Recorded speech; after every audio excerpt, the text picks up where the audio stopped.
Imagine que tu veuilles construire ta propre maison à partir de rien. Tu dois utiliser des outils et des compétences que tu n'as peut-être jamais utilisées auparavant. Et créer une chaîne YouTube, c'est exactement la même chose. La barrière d'entrée sur cette plateforme est hyper élevée au point que très peu réussissent, ou plutôt la plupart échouent. Je voulais aborder ce sujet de fond avec toi car on te balance systématiquement qu'en passant à l'action, tu vas réussir. Alors oui, c'est possible, peut-être, pour certains, mais il faut que tu aies vraiment conscience de l'impact que ça peut avoir sur toi et ta vie perso. Et le gros coût de création d'une chaîne YouTube, c'est vraiment le coût humain. Et ça se passe en fait à deux niveaux. D'une part, tu as l'impact sur ton temps perso, mais également tu as l'impact sur ton propre mental. Alors déjà, au niveau du temps perso, il y a 3 éléments que je voulais aborder vraiment avec toi. Le premier, c'est qu'il faut bien comprendre que la création de contenu sur YouTube, ça demande énormément de temps. Tu passes des jours et des jours, des semaines et des mois, et voire même des années à développer ton audience, à créer ton contenu. Et il faut toujours que tu continues, semaine après semaine, à publier encore, pour voir petit à petit le train se mettre en marche et avancer. Et le problème de cela, c'est que dans ce mécanisme-là, c'est un petit peu comme une sangsue qui te pompe ton sang. Ça te demande énormément d'énergie, tu dois rien lâcher parce que tout le monde te le dit, il faut que tu continues encore. C'est vrai, effectivement, il faut créer beaucoup de contenu pour voir ce qui marche et ce qui ne marche pas, mais d'un autre côté, il faut bien avoir conscience de l'impact que ça a sur ton temps perso. Le deuxième point que je voulais aborder là-dessus, vis-à-vis de ton temps, c'est la gestion de ta chaîne. Parce que gérer ta chaîne, au-delà de la création de tes vidéos, il faut les publier d'une part, il faut gérer aussi l'enrobage de tes vidéos, la miniature, le titre, les sous-titres, également la description. Et tu as tellement de choses à voir aussi, les commentaires avec ta communauté, il faut que tu y répondes évidemment. Et tout ça demande aussi beaucoup de temps au quotidien et ça a un impact vraiment sur ta vie perso. Et le troisième point que je voulais aborder avec toi, écoute, il est très clair, c'est MrBeast en fait. Il y a son image, c'est le premier youtubeur au monde, plus de 130 millions d'abonnés, c'est énorme, et plus de 70 millions de vues sur chaque vidéo, plus que la population française.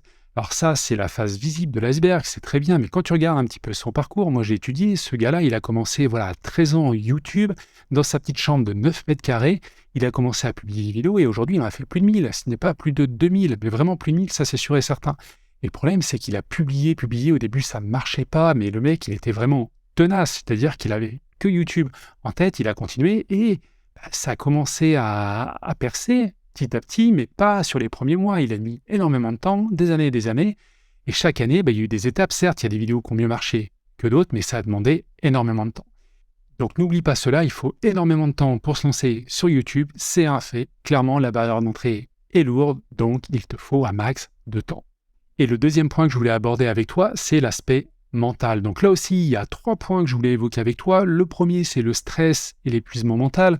Parce que le problème de YouTube, vraiment, tu rentres dans une mécanique où il faut que tu publies tout le temps. Tu n'as pas le droit de te relâcher, il faut que tu publies des vidéos pour ton audience chaque semaine. Enfin, ça dépend de la périodicité que tu choisis. Mais clairement, ça peut amener un épuisement mental parce qu'il faut toujours que tu sois en train de produire. Souvent, tu publies en fait des vidéos qui ne marchent pas. C'est vraiment fatigant de voir cela. Tu as passé des heures carrées à faire une super vidéo qui, sur le fond, apporte beaucoup de valeur, mais elle part pas. Il n'y a pas de vue. C'est comme ça. Le deuxième problème, c'est le syndrome de l'imposteur et la comparaison excessive sur YouTube. Parce que sur YouTube, quand tu te balades, tu vois en fait que 1% des meilleures vidéos. Tu vois les meilleurs YouTubeurs, ceux qui sont vraiment à l'étape d'au-dessus. Toi, tu es en dessous. Et en fait, toi, tu es dans les 99% des autres YouTubeurs qui produisent des vidéos et en fait, qui marchent un peu, moyennement ou pas du tout.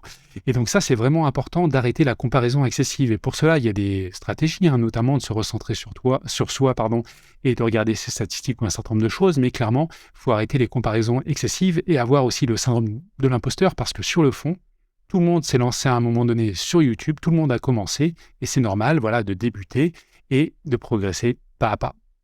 Et le troisième point, c'est la preuve sociale. Alors, tu connais peut-être cette image que j'utilise régulièrement, mais c'est comme un restaurant, dans une rue ou 2 restaurants l'un à côté de l'autre.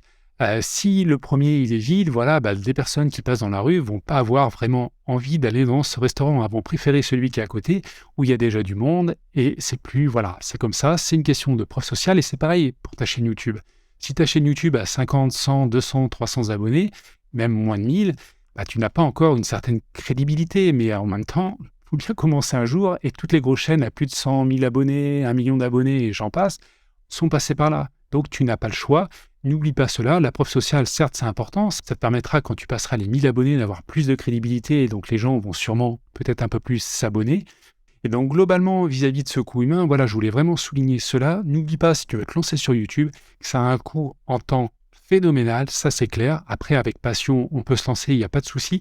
Néanmoins, n'oublie pas cet aspect temps et l'aspect mental qui est très lourd aussi, parce que c'est une mécanique voilà, qui t'aspire. Et attention au burn-out, d'ailleurs, YouTube en parle régulièrement dans ses vidéos. Et pour atténuer un petit peu ce coût humain, il y a quand même des bonnes actions à entreprendre et surtout une stratégie à vraiment définir. Le premier point, c'est pourquoi tu fais ta chaîne YouTube. Clairement, tu dois avoir une idée précise là-dessus. Idéalement, partager des valeurs, partager ton expertise, partager un message sur un sujet donné, sur une thématique. Donc ça, c'est vraiment important de savoir pourquoi, parce que si tu pars juste sur une idée, je suis motivé, je vais me lancer là-dessus et je verrai après, non, ça ne marche pas. La motivation, on le sait, il y a des études là-dessus, c'est temporaire, c'est éphémère, ça dure une journée, une semaine, plusieurs semaines, mais à un moment donné, la motivation, elle tombe. Donc, si tu n'as pas un pourquoi profond, en fait, tu vas avoir du mal à durer, voilà, sur le long terme, sur YouTube.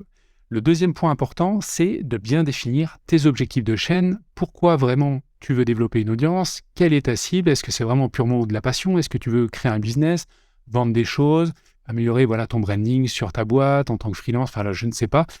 Donc tu dois définir des objectifs et aussi une stratégie précise de contenu, parce que sur YouTube, tu peux faire plein de choses. Tu peux faire des podcasts, tu peux faire des vidéos courtes, voilà, pas de 10 minutes, tu peux faire des shorts.